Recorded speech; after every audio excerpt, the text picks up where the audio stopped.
Coming up on Network Africa today, Kenyan serial killer who was arrested last month on the loose after escaping from police custody in Nairobi, Kenya. The Democratic Republic of Congo to receive first batch of Mpox vaccines next week.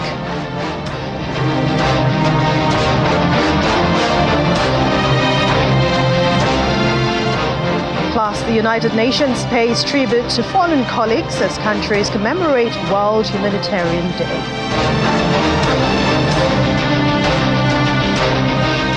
Hello and welcome to Network Africa on Channels Television. Thank you for joining us. I'm Anne Mwawadu. We begin with a shocking revelation from Kenyan police in Nairobi about a suspected serial killer who was arrested last month while he's escaped custody. Collins Kalusha was apprehended in July, having confessed to the murders of 42 women, including his wife, since 2022, although his lawyer denied the claim, saying that his client had been tortured by the police to confess. Police authorities say a manhunt is underway for Kalusha and 12 others who escaped by cutting through a wire mesh roof and scaling a perimeter wall at the police station. Mr. Kalusha was detained following the discovery of 9 mutilated bodies at his abandoned quarry in the capital, Nairobi. According to police, the victims were aged between 18 and 30. They were all killed in the same way. Their murders sparked shock and outrage. Many people questioned how 42 people could be murdered in a space of 2 years without police noticing, and also how officers failed to detect that the bodies were being left in a quarry around 100 meters. That's about 109 yards from the police station. Well, these questions and many more we want to try and answer right now. And joining us in a Kenyan journalist, Cyrus Ombati, to tell us about this really disturbing story and the circumstances around this. Hey, hello, Cyrus. Thank you very much for joining us on Network Africa. Thank you for having me on the show. Well, this is really disturbing. I mean, if just to think about it, but you were at the police station earlier today. What more information did you get from the police, especially on how 13 people, including the suspected serial killer, was able to escape custody? Well, the top police command today visited the police station where these suspects were, where they escaped, and they announced that 8 police officers were on duty, or rather who were in charge of that station, and been interdicted pending investigation. This is after they say that the whole thing was staged, which is kind of an inside job. We believe or suspect that the targets were held in that police station because they are here illegally. So we believe that they bribed their way out. So Mr. Kalusha, the prime suspect in this murder incident, was kind of was mixed among those suspects who were from Eritrea who managed to escape. So after this police commander visited the police station, they say now they have concluded that it was an inside job. There's no way those people could have escaped the way the commander was explaining at the police station. So that's why they decided to interdict them pending further investigations. Well, this is a very serious case, and we know that Kalusha was arrested last month in July. Help us understand where his case stands at this time.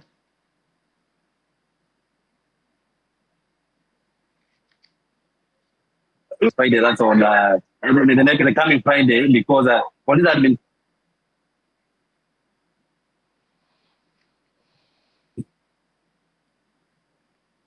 I did so far was that to identify 6 out of the 13 bodies which have been retrieved from the quarry, and the retrieval process is ongoing. So after identifying the 6 bodies, they were planning to charge him with murder by this Friday. But then now he has escaped, so he's now waiting to see whether he's being rearrested and when. It's an issue of waiting to see. But what is the update on the manhunts deployed by the police and, of course, measures that are already in place to keep the community safe? That's another question, because there are also fears that the communities may try to kill Mr. Kalusha himself.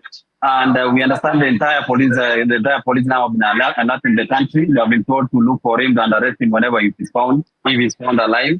And we understand that an alert was sent all over the country to make sure that Mr. Kalusha is arrested and brought back to Nairobi if he's arrested. Do we know the identity of the other 12 people who police say escaped with Mr. Kalusha? Yes, they are all Eritreans who had been arrested here in Nairobi for being in the country illegally. And remember, these are the Eritreans are part of the larger group which comes from Ethiopia and Eritrea. They are using Kenya as a transit point to either South Africa or Middle East or Greener Pasture. So they had been arrested here in Nairobi in some house in the Eastlands, and they're waiting for charging to be charged and be repatriated back to their country. In the process now, I believe, or we believe that they bribed their way out, they've run away. We can't know where they are for now. Well, Cyrus, I can only imagine the level of shockwaves going through the country at this time since the news broke out. But anyone would want to know how Kenyans are actually reacting to this sad incident. Actually, from the beginning, when Mr. Kalusha was arrested, Kenyans were like, no, he's not behind all the murders. These murders were being committed by police. So police are trying to frame Mr. Kalusha so that they can be able to evade the whole process of justice. Now, today, when it came out that they escaped, the people are saying, now, you see, we told you that this man was innocent, that they are trying to help him to run away so that now they can kill him outside and say he was killed outside. So it's a shock, as you have put it clearly. Everyone doesn't believe the story that he may have escaped on his own. They are saying he was aided to escape. But Kenya's police watchdog have already launched an investigation, as we hear, into the establishment of whether the police were linked to these killings. Give us an update on that investigation. Well, you see, all the time they're telling that the investigations are ongoing, but there's nothing they're giving us to say this is where we have reached. We understand that the probe is ongoing, and they have interrogated around 23 officers who are suspected to have been involved in the whole thing, but now it's a matter of wait and see. You see, some of these things we might find that the state is involved. So there are issues of cover-up here and there. So it's difficult to pin down a police officer and say behind all this matter. Well, we hope the government will get to the bottom of this matter and culprits are brought to book, because, I mean, this is really, really disturbing when you see the amount of people he allegedly has been killed. Right. But thank you very much. We'll definitely keep an eye on that story. Cyrus Mbati, a Kenyan journalist, thanks for your time on Network Africa. Thank you, madam. Let's move to other stories. As the World Health Organization recommended on Monday, August the 19th, that countries affected by the Mpox variant initiate vaccination plans in areas where cases have emerged. The hardest hit nation, the Democratic Republic of Congo, has now expressed hope to receive the first vaccine doses next week. At a press conference in Kinshasa, the Health Minister Samuel Roger Kamba said that the country has reported 16,700 cases, with just over 570 deaths since the beginning of this year. According to the government, the disease is increasingly affecting young people. Many children under the age of 15 have been impacted. The current outbreak is characterized by a more contagious and dangerous virus with an estimated mortality rate of 3.6%. Et peut-être l'une des plus importantes, c'est le fait que for our situation in the DRC, the figures are that we have 16,700 recorded cases. These are the latest figures. Just over 570 people died. This disease is also something new, which is that it affects more and more young people, and we have many children under 15 who are affected. So I remind you how contamination occurs, which is mainly due to direct contact. It's transmitted by direct contact with animals and sexual contact. La variole de l'homme, eh bien, quand la variole de singe est arrivée, ils étaient aussi protégés par le même vaccin.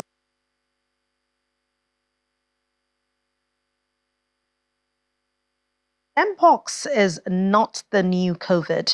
Despite real concern about the new variants of the virus and a global alert, whose Europe Regional Director, Dr. Hans Kluge, has told journalists together, we called and we must tackle Mpox because authorities know how to control its spread. He also adds that the strong action must be taken now, including ensuring the vaccines reach areas most in need and could stop another cycle of panic and neglect. A case of the new variant, K1IB, also was confirmed in Sweden just last week. It was linked to a growing outbreak in Africa. Let's bring in Dr. Chimbaka, communication strategist and HOD mass communication at the Mountaintop University, to discuss this. Thank you very much, Dr. Chidi, for joining us on Network Africa. Thank you very much for having me. All right, so we're seeing a re-emergence of the Mpox disease here in Nigeria, although it appears to be under control at the moment. As a communication strategist, are there gaps in creating awareness and its remediations, of course, when it comes to public health and safety in the country? Thank you very much. I think the government is doing quite a lot. The NCDC is also doing quite a lot as a body. But I think more can still be done. Knowing how this virus spreads, I think all the target audience that should be focused on should be captured in the kind of media approaches that are adopted for dissemination of information. So I will advise or suggest that multimedia approach is adopted, where you don't just focus on the traditional media to spread your information. You also target indigenous media, target opinion leaders, target market women association leaders, and all sorts of minority groups, community heads that can be utilized to spread this information. So it cannot just be on the social media and the traditional media, because a lot of people are being cut off. So in that manner, I think if all these are harnessed, the government efforts will really bring out the needed fruit. But with all the information out there about this, do you think the average person really knows what Mpox is? And are we doing the right thing to keep safe at the moment? Just like what I said earlier, a lot of people don't even know what Mpox means. They see it as disease of a faraway country. They don't even know that it's even in Nigeria as we speak. So I think more needs to be done. Causes, symptoms, prevention strategies, and everything that should be done should be broken down to the publics. They need to know what they need to do in terms of hygiene, keeping social distancing, especially when you see somebody that has blisters and boils that you don't know what causes it.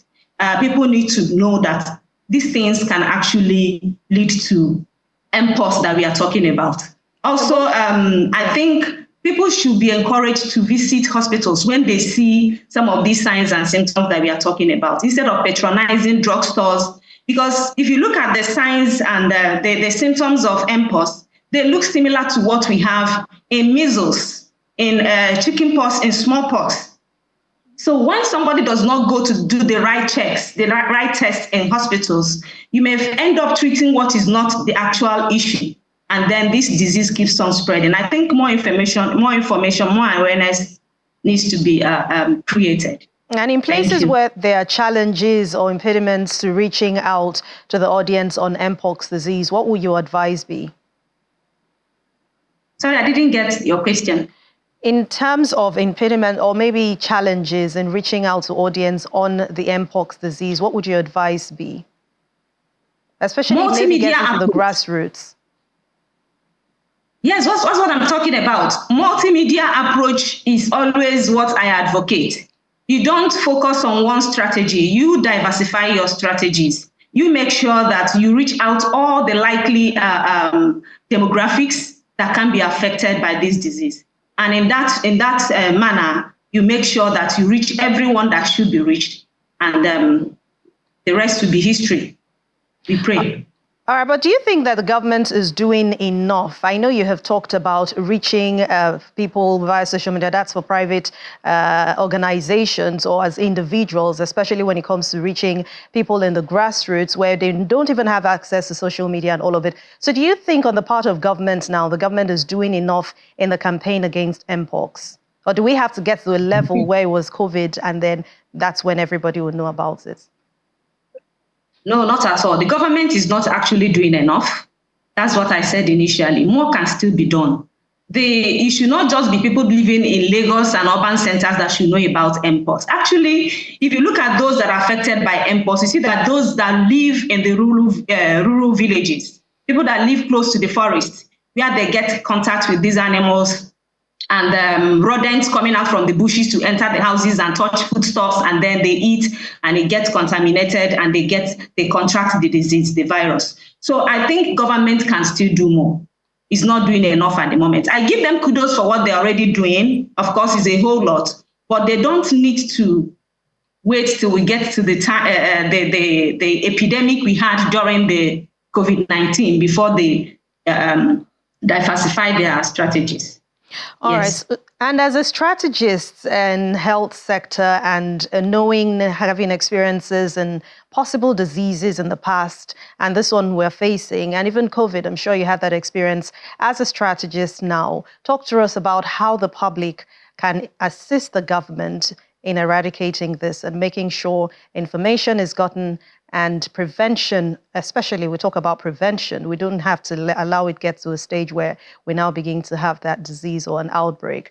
So how will the public sector or the public in general assist the government in making sure this happens?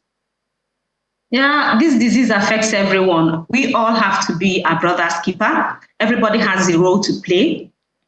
For instance, this morning, I have a boy living with me, and he came to me telling me that he had some rashes in his private part.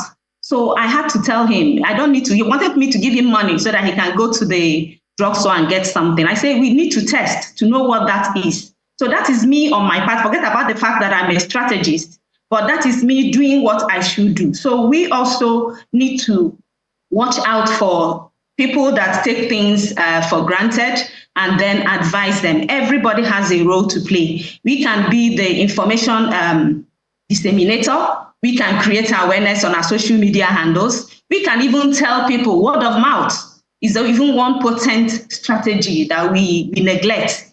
Telling your office colleague, telling your schoolmate, telling your church member, your mosque colleague, and all that. These things can go a long way. We don't leave everything to the government. There is little the government. In fact, we are the government, actually. So everybody has a role to play. All right. Thank you very much, Dr. Chi Mbaka. She's a communication strategist and head of Department Mass Communication at the Mountaintop University. Thank you very much for your time on Network Africa. Thank you so much for having me. Still to come on the program, Malawi receives insurance payout of $11.2 million for El Nino-linked drought disaster. I'll bring you the story and more. Stay with us.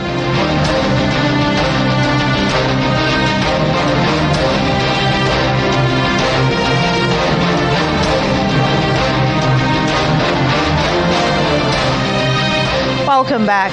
The Nigerian High Commission has hosted its second annual executive breakfast meeting in Pretoria, South Africa. While this event gathered members of the Nigerian community and key stakeholders to discuss critical strategies for economic growth and development, strengthening bilateral relations, and of course, enhancing foreign investment and trade.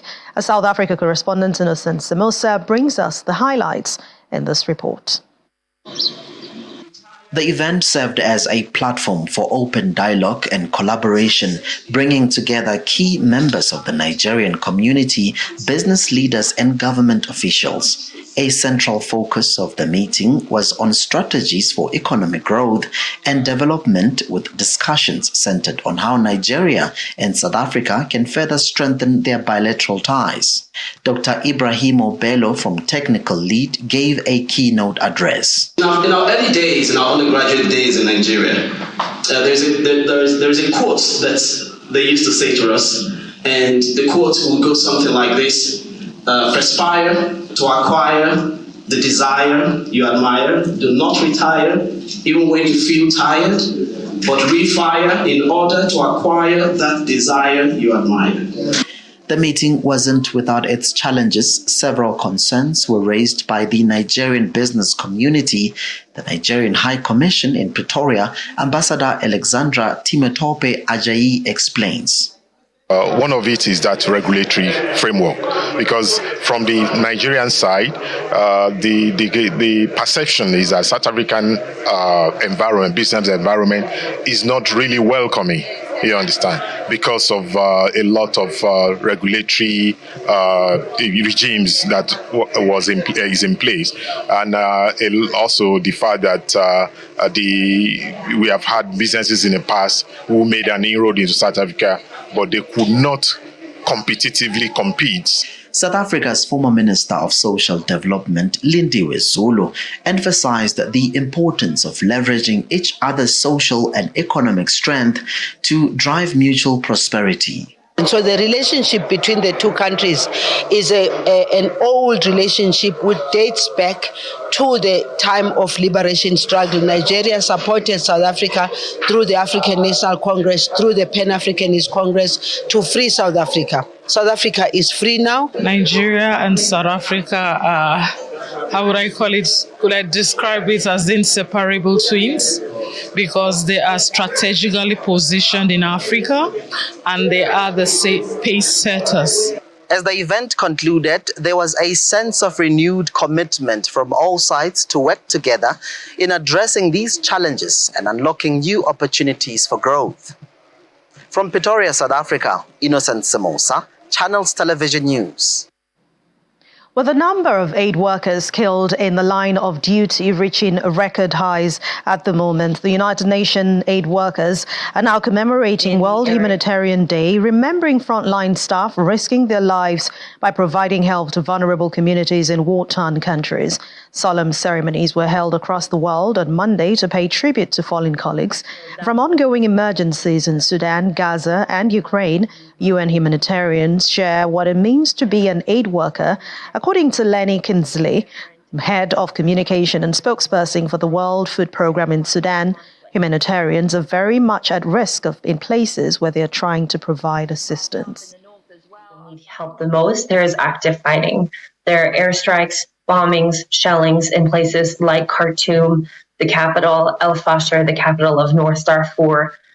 So that's the physical security threat. But then along the roads where we would have to transport food, there are so many checkpoints, so many different actors, armed actors involved across different lines of conflict. Humanitarians are very much at risk in the current places where we're trying to provide assistance, especially as there's so many conflicts going on. And it's so incredibly dangerous to try to deliver aid when there are bombs and airstrikes. And to get that assistance in is extremely dangerous. The Malawian government has received an insurance payout of $11.2 million for a crippling El Nino-linked drought that led the southern African nation to declare a state of disaster earlier this year. The payout was given to Malawi this month by the African Development Bank. The country had a drought insurance policy through the bank and the African Risk Capacity Group, an agency of the African Union. The fund is expected to support food assistance to around 235,000 households in some of Malawi's hardest hit regions. It will also help with direct relief payments to more than 100,000 households.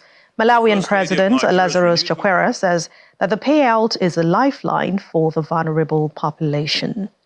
And that's it on Network Africa for today. Thank you so much for watching. I'm Anne Mwawadu.